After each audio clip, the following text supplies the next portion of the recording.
Have you ever had a junior staff member totally misinterpret what you asked for? When they make a mistake, you don't stop working with them. You explain it again more clearly. You adjust how you communicate, and they can get better and give a result that's more reflective of what you're looking for. When we work with AI, it's the same. Everyone has their own communication style. When I used to work with Sarah, she needed dot points. She was a very structured thinker. Dylan, on the other hand, was fine with brain dumps. He was more of a casual person, and we could be a little bit all over the place or unstructured. When we talk with AI, it really needs structure. It wants clear, explicit instructions. And I'm going to show you how we can do that through a natural method called conversational prompting. So when you open up ChatGPT, it just looks like a messaging application. And that's how you should treat it, like a back and forth conversation. So just like when you're working with an intern, when they provide a response or a draft, you review and provide more feedback and context. I found that's a really great and natural way to talk or to prompt AI. In the same way that you'd coach someone through a task by saying something, reviewing their response and giving feedback, and you just repeat it until it's right. So let's see this visually. The framework I like to share and showcase is called the Stingray approach. It's developed by the Board of Innovation. It visualizes this interaction really effectively.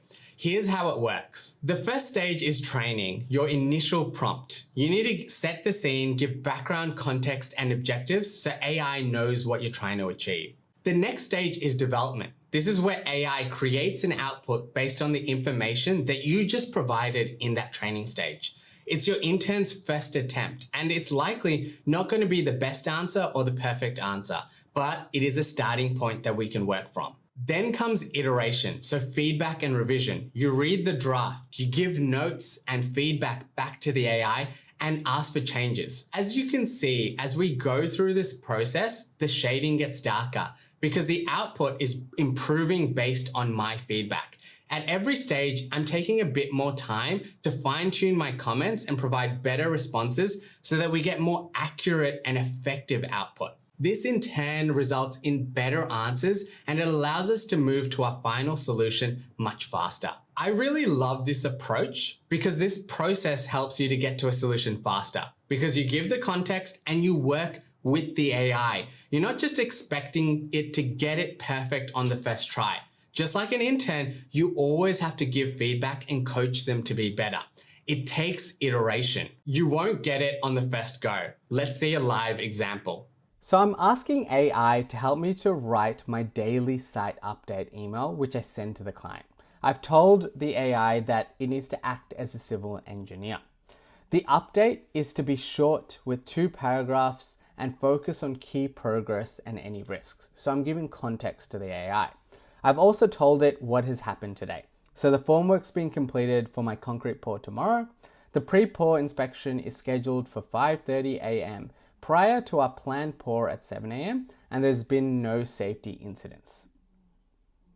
So AI has now written its first pass. So I'm going to review it quickly. And when I review it, what I notice is that it's missing the tone that I usually use. So let me prompt it again.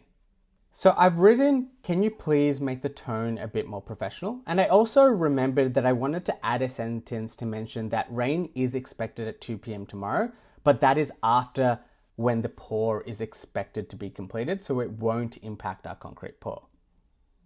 So looking at it now, my email is in much better shape. So what I'll do now is I'll just copy this one and I'll go to my Outlook and just paste this one in here. What I can now do is just do my final review, make any minor manual updates that are required, and just edit it and make it reflect our company's email templates. Something you might have noticed and realized is that through this process, AI continues to remember the context of what we say in every conversation.